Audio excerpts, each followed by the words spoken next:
Hey, sports fans, it's Larry Eder, RunBlogRun. It's the program Socialing the Distance. We're with Dom Scott, an adidas athlete who we've known for a long time.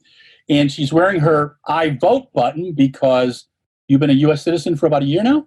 Yeah, last year, 2019, on July 5th, the day after the 4th of July, became a U.S. citizen thanks to my amazing husband, Cameron. So yeah, got to vote this year, which was very exciting. Awesome. Did you have a long time to wait today, or how was it? No, I actually filled out my ballot at home and then just went and dropped it off personally. Good. Now, you're outside of Boulder? I'm actually in Boulder. Yeah. Okay. So Cameron and I moved from Fayetteville, Arkansas to Boulder last year at the end of the summer. We kind of dropped off our stuff right before Doha, that kind of moved into our place in Boulder right after the World Championships last year. Well, you went from a southern college town to a Midwestern or upper Midwestern college town. What's the difference? Oh my gosh. I guess firstly, the weather. There's about a foot of snow outside right now. It's kind of crazy to get, firstly, this much snow. And then second of all, in October, pretty crazy. I think Boulder is, there are a lot of adults, there's a lot of younger adults. There's the Google headquarters within a mile from us. So it doesn't feel as much of a college town as I would say Fayetteville does.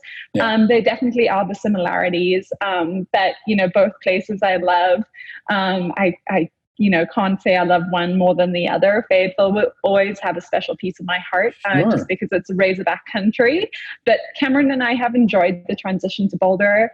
Cameron's now working from home, working remotely from his company still based in Arkansas. So we're getting to spend a ton more time together. So Boulder definitely is different to Fayetteville, but we're enjoying it. Now, you have moved your coaching situation. You're with Coach Bosshard. How big is the group that you train with? Oh my gosh, it's grown. It's kind of like just exploded over the past probably year, or maybe even past, 8 months. I think we now have about 12 athletes. So when I first joined the group, it was just 4 girls. And now I think there are about 12 of us, probably equally men and women. So Asia Protlier, I know, Emma Coburn, Hugh, and Corey. Corey. I just saw a note from Corey about that. Okay, cool. Okay, that's Corey, awesome. Laura Thweet, Maddie. Oh, nice. I think those are all our girls. So yeah, we have a really strong girls group that I feel very fortunate and blessed to train with. So we've been in the middle of this. We've had this pandemic since the end of or beginning of February. How has that affected your life? It's had its ups and downs. I think just like everyone, I think it's, had its positives and it's had its negatives. I would say I felt very fortunate to be in Boulder when the pandemic hit. I felt very fortunate to have Joe as my coach, someone who, is so focused on making sure that his athletes have the best opportunities and the best resources to be, training and racing at the highest level. At the beginning, it was almost like a breath of fresh air. I think I'd been so focused on the Olympics and really making 2020 my year. I was going to turn 28 this year. I did turn 28 this year, but I was thank you. I was looking forward to it and just feeling like this was meant to be a really big year for me. And I think I was carrying a lot of that on my shoulders. And when, the pandemic hit, as much as it was very sad and devastating at the beginning for multiple reasons, and I was very fit at the time, I was sad that I wasn't going to be able to compete. It also allowed me to kind of take a deep breath, realize that this year, wasn't going to be the year I thought it was going to be, and allow me to kind of reset and appreciate some things that I don't always get the time to appreciate and enjoy. Things like family time, and just, being Dom Scott instead of Dom Scott the athlete. That was really cool. You've been a top level athlete for almost half of your life. Yeah. Do you think about, like, will we see you compete through 2024? Yeah, I hope so. I still feel like my best years are ahead of me. I wasn't like a junior prodigy or anything. I've really taken my time to get to this level. Every year has kind of been a stepping stone, and I still feel like my best years are ahead of me. And I actually think my best years are going to be on the roads. So I'm excited to make that transition whenever it does happen. Yeah, and Cameron and I aren't really in a rush to start a family. So I can still see myself running through 2024, knock on wood, no serious injuries. And, hopefully my sponsor still wants to support me in my journey. And, that it's just in God's plan for me. But I would love to keep running through 2024. What's the biggest lesson you learned about yourself this year in training? Learned a good one, actually, a really good one. I learned that I do have a ceiling or a floor. It felt more literally like a floor. I'm someone who's not afraid of working hard, not afraid of putting in the work. And I put in a lot of work this year. Too much work, to be completely honest with you. It's never happened to me before. But I think without the regular structure of a normal season, without having those races periodically to take down weeks, to take a little break, I found myself just pounding out the weeks, pounding out the training. Luckily as well, I'm not complaining, but luckily I'm not either someone that gets injured very often. So I'm able to just, put out the weeks of work week after week after week. And it got to a point where all of a sudden I started to notice things that weren't common in my training, where I was getting fatigued and didn't know what it was. At first I thought it was under fueling, then I thought it was mental, to, after a certain amount of time, reflect on everything I put my mind and body through for about 5 months and realize I'd just overdone it. So it was a very good lesson. It was a hard lesson. It was a lesson I don't wish on anyone.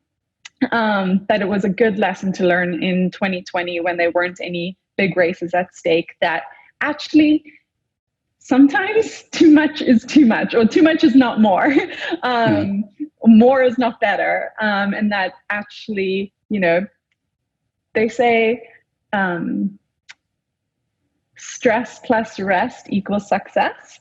That rest is incredibly important. And I didn't give myself that rest this year when I needed to and when I should have taken it. So going into 2021, I actually have an emphasis now on making sure I'm listening to my body and I'm not overdoing it.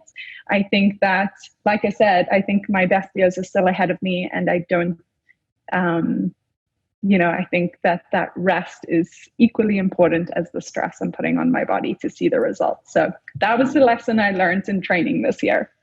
When you were having challenges in training, what did Coach Bosshard suggest? Did he have advice for you?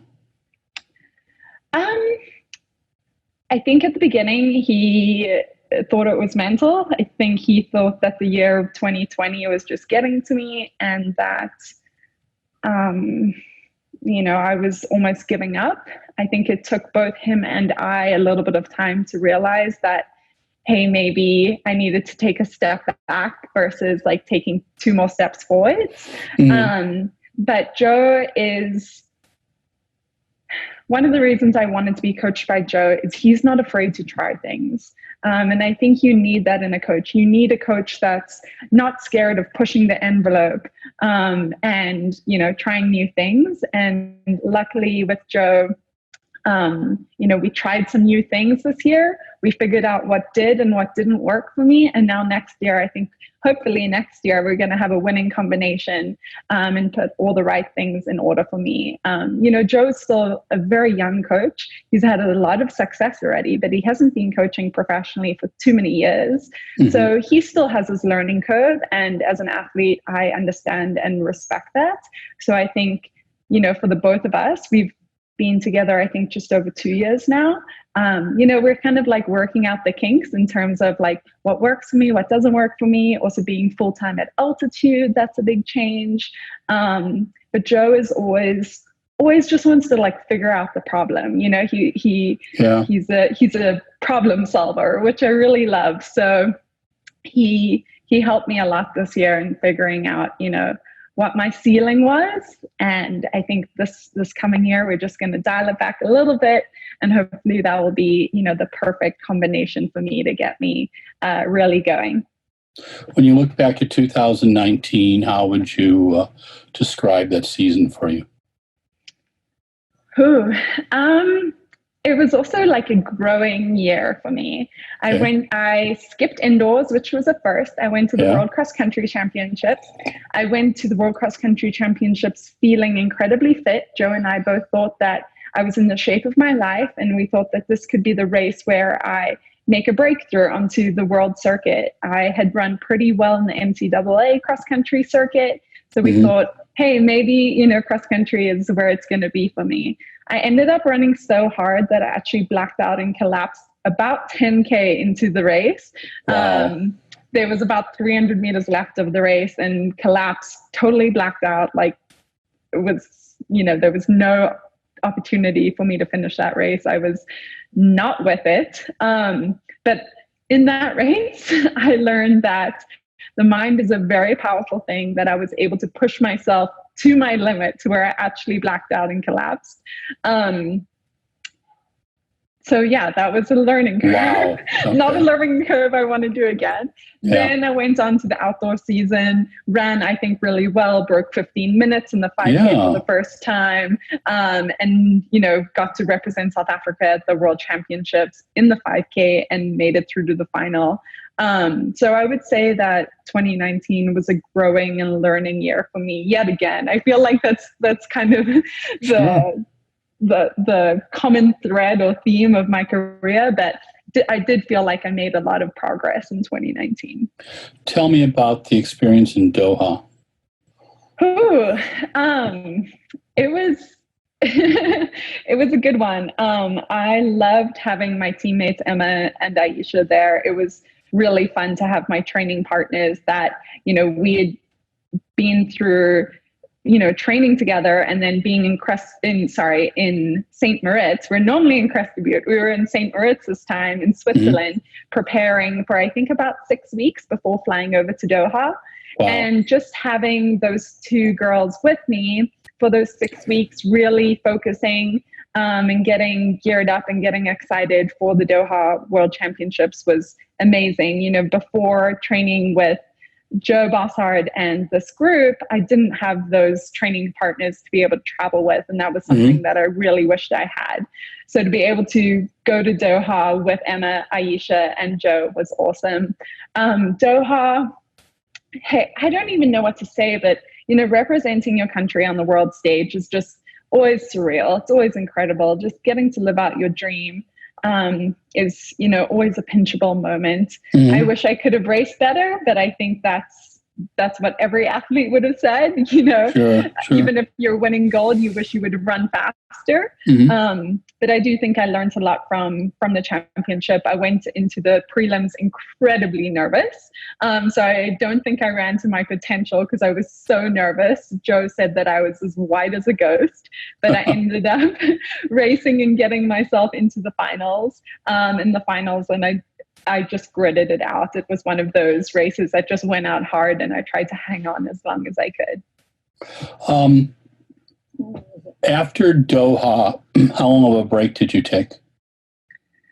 Oh, it's been a while now. I think we took about 6 weeks, maybe 6 to 8 weeks, of where we probably took about 2 weeks completely off at the beginning. And then we slowed our way back, building mileage, doing other forms of exercise to keep ourselves fit and healthy and active, so that when we did finally get back into training, it wasn't a shock on the system. You talked about how altitude's a challenge. I recall in the 70s, I would go up to about 8,800 feet and spend about 6 weeks there. And it took a bit to get, your body used to it. And sometimes you get a little sick. Did you have those issues, or how has it been for you? Whenever I would come to Boulder or Crested Butte from Arkansas, when I was going from 0 to 100%, I would actually get a little sick. I would get the sniffles, be constantly tired. Your body just takes longer to recover up here. Living up here, I think we treat Boulder like it's our sea level, which I think had its learning curve for me too. I think I was still running the same amount of miles, same intensity as I was in Arkansas. And I think my body needed the year to adapt to that. Because as much as it doesn't seem to affect me on a daily basis anymore, we still are at altitude, and your body is taking a little bit longer to recover. Do you do a lot of training in the trails? We have just unlimited amount of trails and dirt roads out here in Boulder. We are so blessed, so fortunate. I mean, I think that's one of the reasons why there are so many professional training groups and athletes out here. And yeah, we do a lot of recovery runs on the trails. I wouldn't say the mountain trails. These are more like the walking joggers trails around the town. And then we use most of the dirt roads for our workouts. They're a little bit wider and a little bit smoother. What was your first reaction when you were told that Tokyo was going to be postponed? I was upset, to be completely honest. I was really bummed. I had moved Cameron out to Boulder saying, hey, next year it's the Olympics. I need to be all in. And you just put so much mental and physical energy into this one race, this one idea, this one championships. And then to know that it wasn't going to happen, I was upset. I was sad. I knew it was for the right reasons, but that, didn't make me feel, any better. Looking at everything that's happened now, I'm so glad that they did postpone it. I would have hated, for them to try and host such an incredible special event in the world of COVID. And I know even next year it's going to be, adapted in tweaked in ways in order to make it a safe championships. But yeah, at the beginning I was definitely bummed, but I do know that it was the right decision. You are now a U.S. citizen. Will you compete for the U.S. or do you compete for South Africa still, or how will that work? So I'll still be competing for South Africa. I feel pretty strongly about it, having grown up there, having my dream formed and born there of being a professional athlete, of representing my country in the Olympics, et cetera, et cetera. Even just, coming out of South Africa, in terms of that's where I was brought up. That's the environment that I was given to, take the steps in order to get to the level that I am today.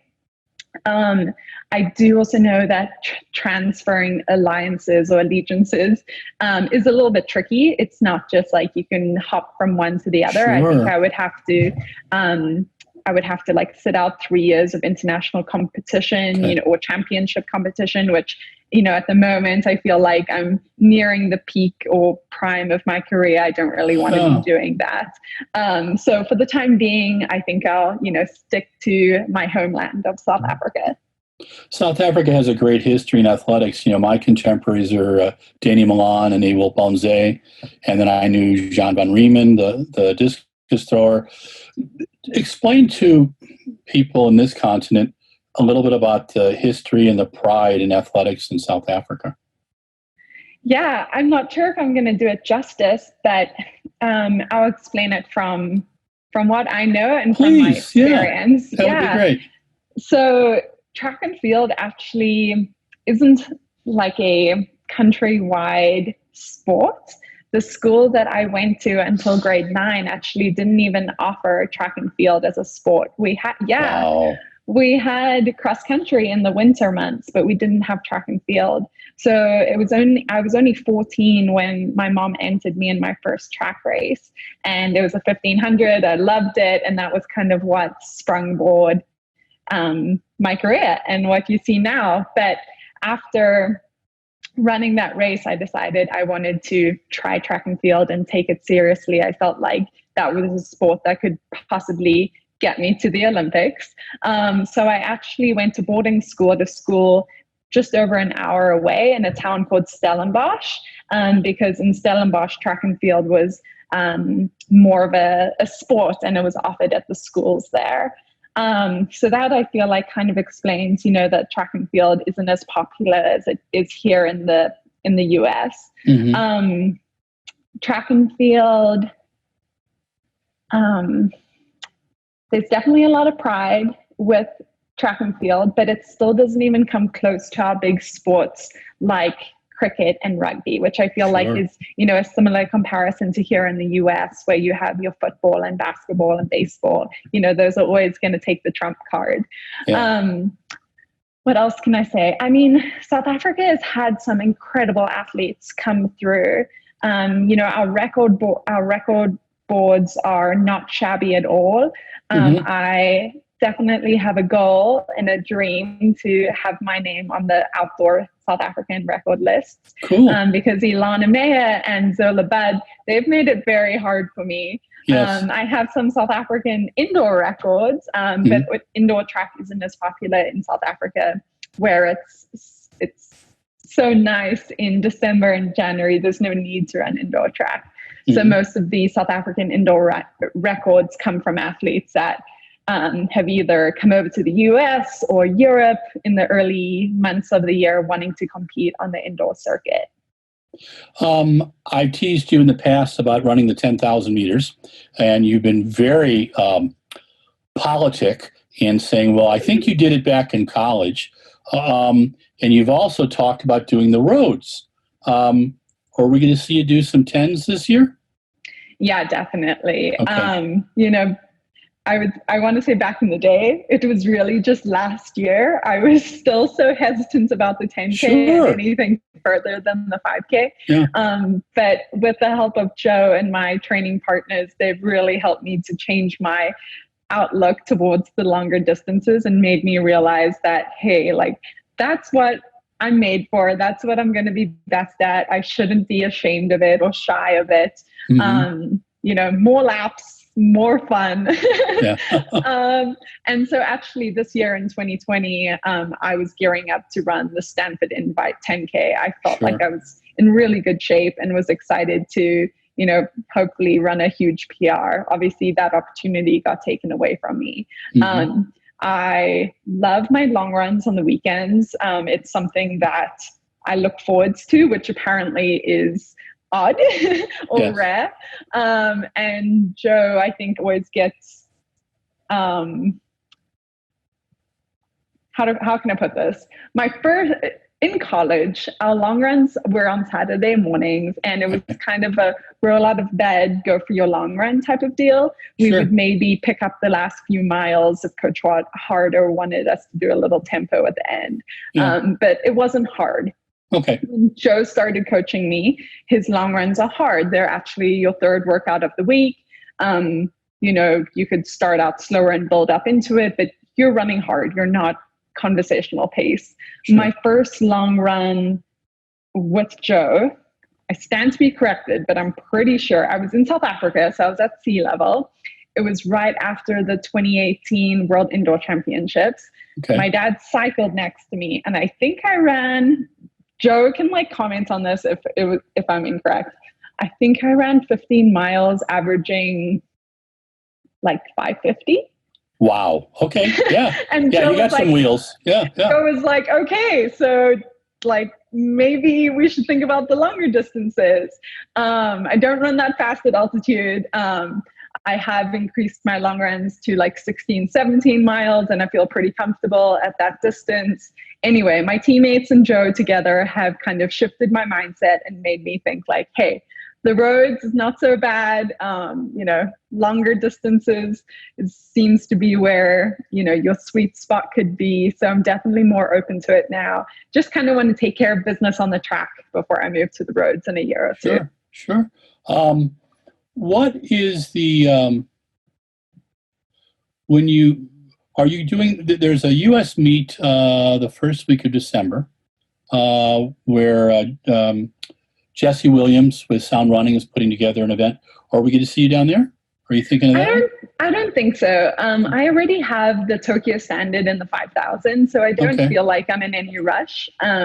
So right now I'm really just focusing on building up a really strong, solid base for the track season next year. So I don't really feel like there's a reason for me to rush back into racing. You, before we did the broadcast, you talked about racing was kind of a tertiary thing for you this year. The whole thing was really about training.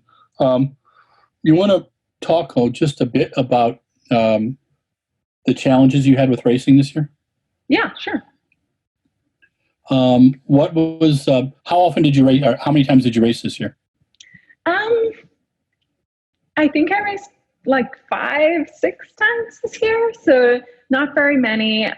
Tried to, take any opportunity that was given to me. The opportunities weren't always ideal or perfect. Sure. I ran a 5K at altitude, which don't really want to go back and do that again. Yeah. But for me, I realize that I'm paid to run and represent Adidas. I am a contracted asset and they pay me to put on my uniform and compete. It was not easy for me. It was a really hard year mentally and physically, I think, for all athletes, but I felt like it was my job and my responsibility to my sponsor and to the company that, pays my bills to put on my uniform and try my very best. So that's what I did. I, would not say that this was an ideal year to be competing, but I did it to the best of my ability. That's cool. That's cool. If you were talking to, and I've done this one with you before, and you're always so patient with me, so thank you, Dom. So we're going to put you in a little place. You're in Boulder, and you're Boulder High School, and the pandemic's not on, and you got 30 high school girls who are running cross country and track, and they want to know what was the toughest thing going from high school to college running. What would you tell them? Oh, okay. I have to just preface this. This is obviously going from a South African high school to a U.S. high school. Yeah, so we'll translate. So as a junior athlete in South Africa, yes, and then you went to a U.S. university, which had to be just crazy. The women, young girls in Boulder would probably be going from Boulder High to University of Colorado or to a College of Mines or something like that. So there's going to be a change in cultures. What's the change from going from a junior athlete to a U.S. college athlete? I would say the biggest change and challenge, and something that I think is good to just have knowledge of beforehand and to recognize, is that when you're in high school, when you're running at the level that one has to in order to get a scholarship or be recruited to be on a D1 team, or even D2 or D3 is that in high school, you're going to be the big fish in your small little pond. And when you move to college, you're going to be a very small, tiny little fish, maybe a tadpole, sure, in a very, very big pond. Okay. And I think just to know that and realize it when you get to college, and not to be scared by it or intimidated by it. I think as you start training with other college athletes, with your teammates, your school teammates, and you start training at a NCAA level, you'll start growing and you'll change from a tadpole, and, things will become a little bit easier. But I do think it's pretty scary. It's pretty intimidating. Your first semester, maybe even your first year as a college freshman, when you've been winning your races in high school, you've been running the fastest times, you probably have your school records, you're just crushing it, to when you become a freshman in college and all of a sudden there are 400 girls on the start line of the NCAA cross country championships, or,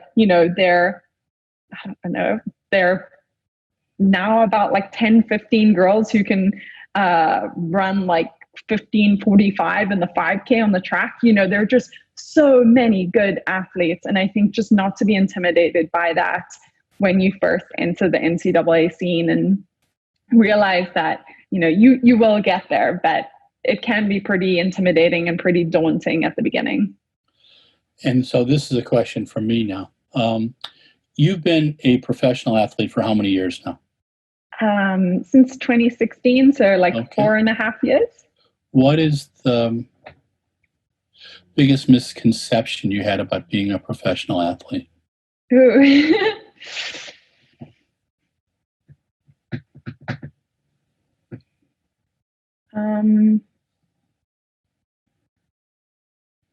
I don't know if I had a misconception. I think I knew it would be hard work. I think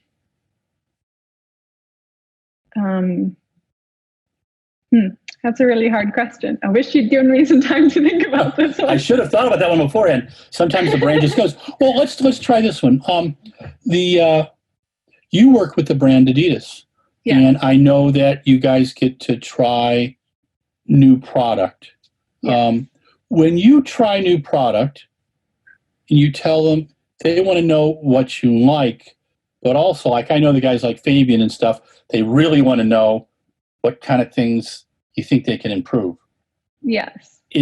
How does that collaboration go? Do you like doing that? Yes, I'd love to. Whenever I get the opportunity to work with Adidas, I soak it all in. Mm-hmm. And Fabian is a great guy. Fabian, for those who don't know, he works in the Adidas spike development team. And yeah, he's amazing. We love you, Fabian. But to be honest, I actually haven't got to do a lot of that type of work with Adidas. Mm-hmm. I wish I could do more.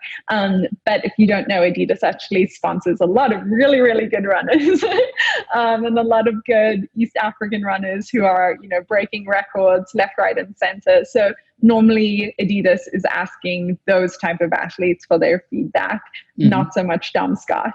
But whenever I do get to work with Adidas, I really enjoy it and just enjoy the process of going back and forth and tailoring something for, my feet and something that I think is going to give me, that slight edge, even if it's a little bit of a slight edge of confidence and a little bit of a placebo effect.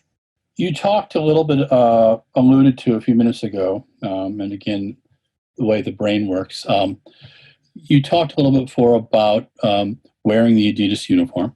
And this year has been problematic because, like you said, there weren't a heck of a lot of races out there, and you kind of had to race where you wanted. And my guess is that racing a 5,000 at altitude, the only thing more difficult will be racing a 10,000 at altitude. But the brands obviously wanted people to race. So this was a strange year. So how do you juggle what your sponsor wants and what you have concerns about?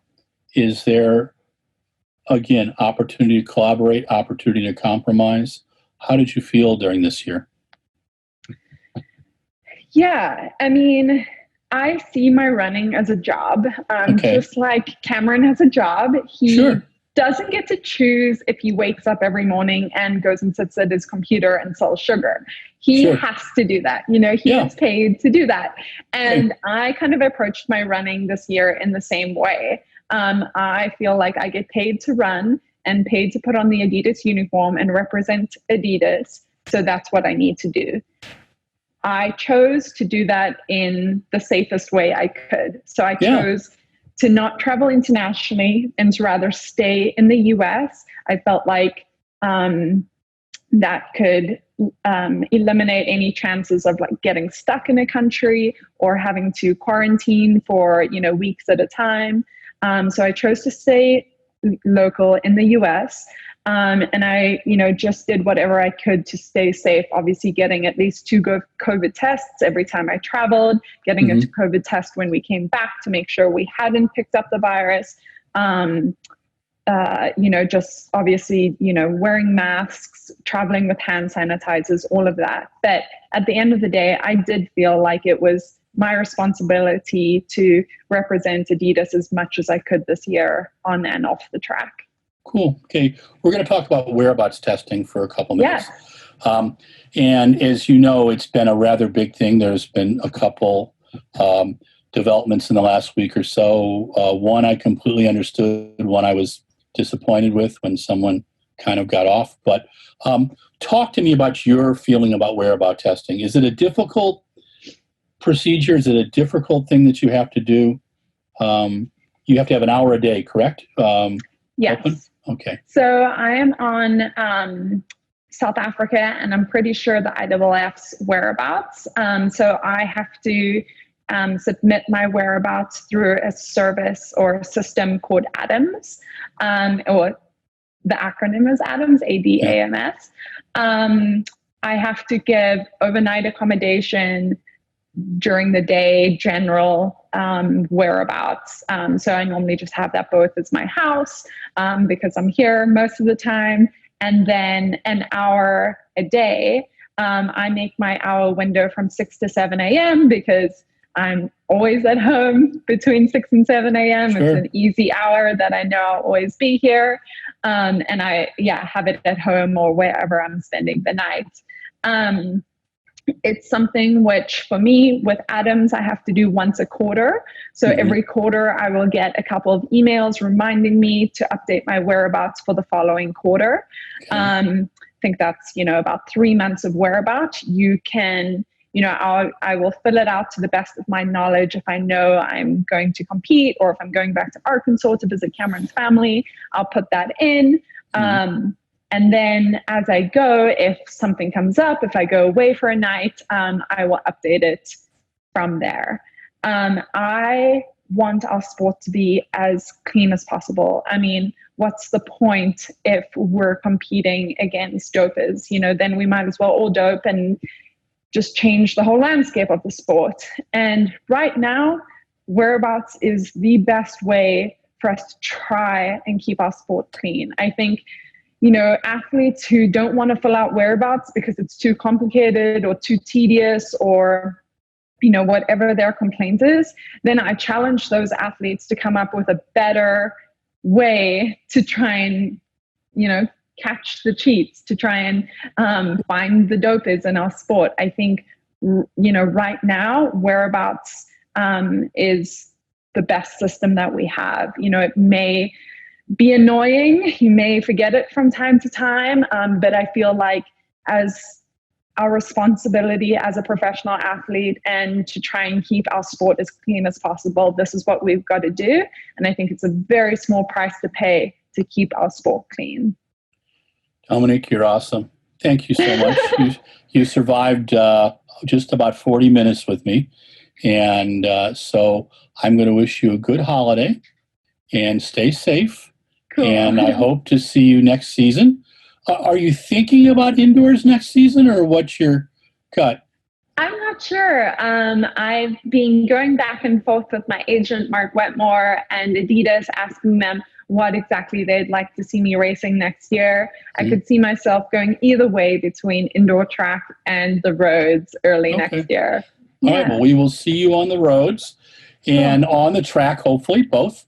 And thank you again. You've always been a fun interview. I think I've interviewed you 5 or 6 times over the last few years, and you've even put up with me after you finished like a tough 2 mile or 3,000 meters at the Reggie Lewis when you were barely breathing. No, I love it. I appreciate you covering our sport. Let me know when this goes live. Will do, Dom. Thank you very much. This is Larry Eder with RunBlogRun, socialing the distance with Dom Scott, an Adidas athlete from South Africa, now a U.S. citizen, and she just voted, so should you. Thank you, Dom. Bye now. Bye. Hey, sports fans, Larry Eder, RunBlogRun, socialing the distance. This is the epilogue, where I get to do a monologue. Our featured athlete was Dominique Scott, known as Dom Scott. She's a South African with new U.S. citizenship, and she was wearing a lapel little button that said that I vote. She just voted in the state of Colorado. Her and her husband, Cameron, have moved to Boulder from Fayetteville, Arkansas. She was a Razorback at the University of Arkansas, fine athlete there, and she competes for Adidas. She was a 2016 Olympian, and she competed in 2019 in Doha in the 5,000 meters. A lot of fun. Dominique's always been a good athlete, an easy athlete to interview, and someone who has good things to say, a great role model for young women in the sport, both in South Africa and in North America. Our discussion covered a wide range of topics. Probably the biggest things was what I've been talking about all spring, COVID. How do you deal in a pandemic? How does an elite athlete deal with constraints on their training? What happens when you don't have any goals? Tokyo 2020 changed and moved to 2021. And that was a challenge for Dominique this year. She said her racing, including 5,000 meters at altitude, which really is not a lot of fun, trust me. But she did it. She competed 5 times this season and learned a lot about herself and what she will do for 2021.